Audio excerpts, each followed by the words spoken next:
Pemirsa, cerita selanjutnya datang dari produser dan sutradara Mira Lesmana dan Riri Riza yang segera meluncurkan film teranyar mereka yang bergenre thriller berjudul Paranoia. Berikut cerita selengkapnya.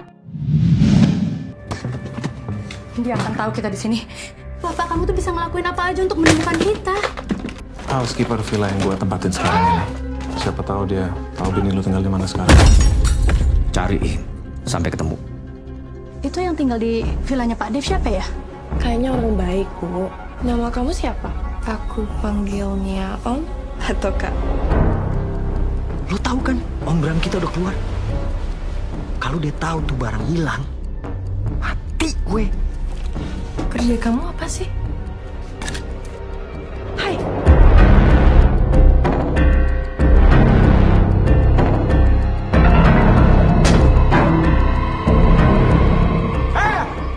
Gue nggak pernah berhenti menghitung hari untuk buat perhitungan sama lo, pengkhianat.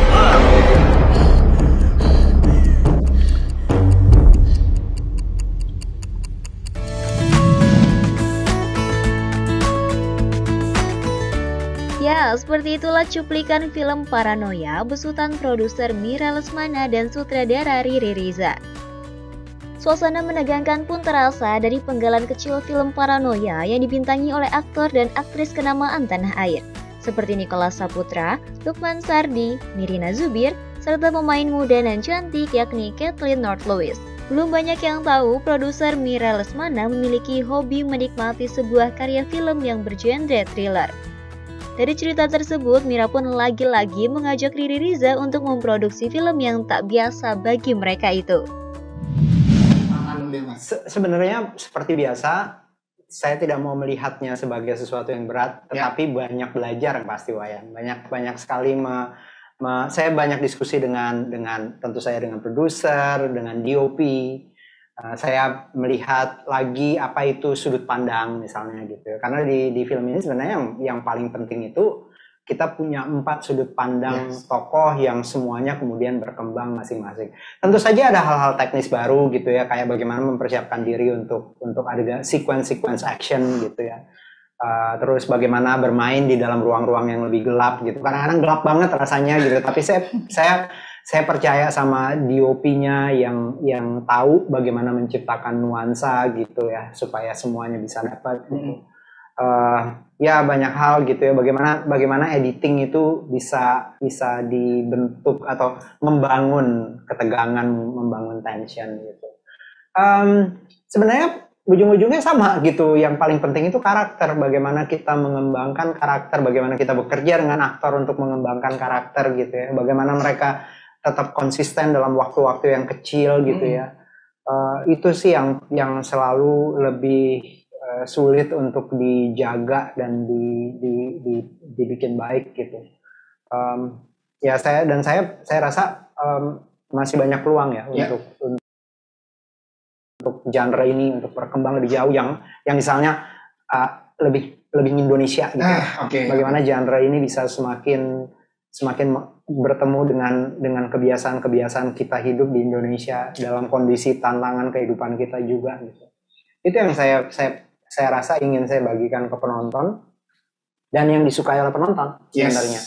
Jadi bukan hanya thrillnya semata, tentu saja bagian itu penting, tapi bagian bahwa ada diri mereka di layar, itu yang ada koneksi. Betul. Pada saat kita nanti menonton ya, jadi ada satu pembelajaran baru lagi di tiap produksinya ya Mas ya. Wow. Jadi sebenarnya nggak terlalu banyak yang tahu, walaupun Miles Films lebih banyak membuat film drama. Tontonan saya sebenarnya itu sangat banyak yang thriller, sangat banyak yang crime story gitu. Saya benar-benar suka sekali sama crime story, cop story, thriller. Tapi terus terang saya memang nggak kuat nonton horor. Jadi pengalaman nonton horor itu sangat sedikit karena setiap kali banyakan nggak bisa tidurnya habis itu. Gitu. Syuting film pendek Naya itu cuma syuting 3 hari, nggak bisa tidurnya seminggu. Gitu. Gimana mau bikin film panjang horor? Never say never, tapi at this point kayaknya kalau bukan untuk itu sih. Saya sangat ingin tentunya mengeksplor berbagai genre, tapi untuk sementara ini teman-teman media, teman-teman penonton, kita punya Joko Anwar, kita punya Timo, kita punya Kimo. Jadi untuk nonton film-film horor mungkin bisa nengok ke mereka. Saya kalau sekarang nonton film horor ya paling berani, mungkin kalau udah masuk digital di bioskop nggak berani gitu. Jadi kalau di digital bisa cepet-cepetin, di stop gitu. Jadi ya gitu. Ini saya mungkin silakan. Ya, kita tahun 2013-14 pernah mengerjakan Pendekar Tongkat Emas. Sebenarnya ada banyak elemen thriller dan action di dalam situ. Jadi proses berlatihnya, menyesuaikan dirinya lumayan waktu itu. Tapi sebagai anak sekolahan film dulu, sebenarnya kita harus belajar semua genre. Dan itu sampai hari ini kita juga bersyukur di Indonesia dalam beberapa tahun ini berkembang ya.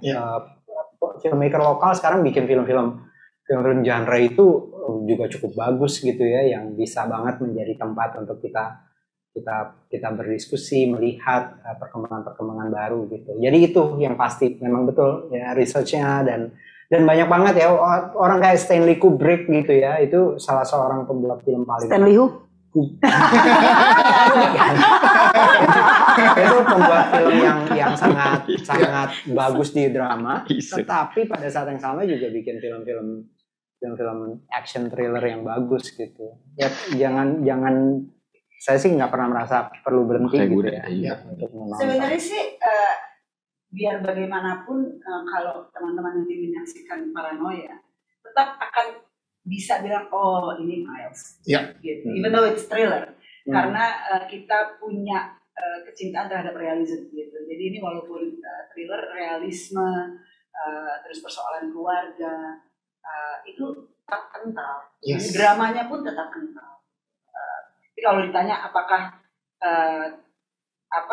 pertanyaan lagi, tagihan, terus terang ya. Jadi kemarin ini bocoran.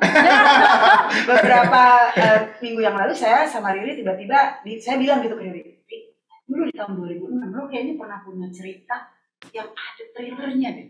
Terus Riri, yang mana ya? Itu ada judulnya ini gitu. Oh iya ya, sebongkar lagi kita baca lagi dan masa benar ternyata dari dulu tuh kita emang selalu kepengen. Jadi that story sekarang kita pick up lagi untuk kita di dalam. Saya biar bagaimanapun selalu mengingatkan bahwa tempat untuk menyaksikan film ini adalah tempat yang nyaman, yang menjalankan protokol kesehatan yang baik gitu. Banyak sekali yang pertama belum tahu bahwa bioskop sudah buka, jadi itu harus selalu kita ingatkan bahwa bioskop sudah buka kembali dan memang sekarang yang masih main film Hollywood. Tapi mulai 14 Oktober minggu depan, disusul kemudian dengan 11 November Paranoia dan seterusnya hingga Desember sudah ada beberapa film Indonesia yang akan kembali ke bioskop. Dan kemudian mengingatkan untuk kita semua bisa nyaman setelah kita sekian lama terkungkung, gila ini kayaknya PPKM begitu panjang.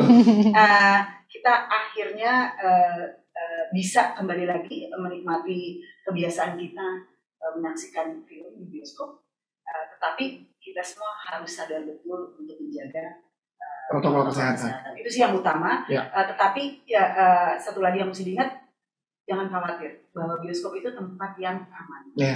Karena kita semua melihatnya ke depan, kita semua berjarak, kemudian pada saat nonton pakai masker. Benar, kita pakai masker. Filternya ada yang sangat bagus, jauh lebih aman. Kalau kita bahkan harus dijaga di tempat makan gitu ya, cuma boleh sejam karena kita semua harus membuka gitu. Kalau ini